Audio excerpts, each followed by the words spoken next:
As the one-year anniversary of his election victory nears, Americans disapprove of President Donald Trump at a higher rate than at any point in his presidency, according to a new poll. That comes as Trump's 37% approval rating is also lower than that of any president in the history of modern polling at the same point in their tenure, according to the Washington Post ABC News poll. Trump's approval ratings were historically low since the beginning of his term, at just over 44%, according to an aggregate of a dozen national polls. But despite repeated legislative failures and recent indictments of former Trump associates in Robert Mueller's probe into possible collusion with Russia during the 2016 campaign, Trump's approval rating has only gradually declined over his 9 months in office. Between mid-September and November 1, the Post/ABC poll found a 2% decline in Trump's overall job approval.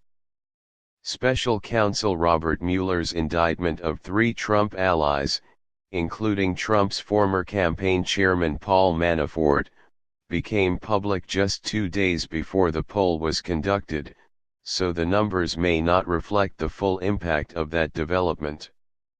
Nonetheless, the most important take-home here is less that Trump's approval rating is low, than that it remains surprisingly high after an objectively troubled transition.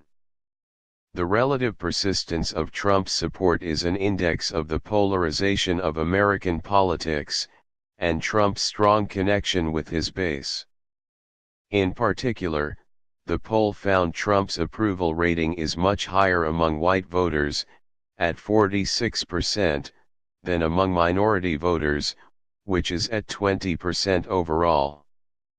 There is an even greater spread between urbanites, 25% of whom approve of the president's job performance, and rural voters, 52% of whom do.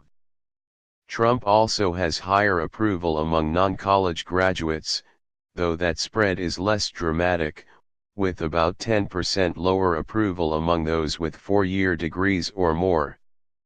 Trump's ability to hang on to the support of his base may be particularly troubling for the fiscally conservative and pro-business wing of the Republican Party. The recently announced retirements of mainstream Republican Senators Jeff Flake, R. Arizona, and Bob Corker, R10, for instance, can be substantially attributed to the fierce primary fights they were likely to face from Trump-aligned challengers.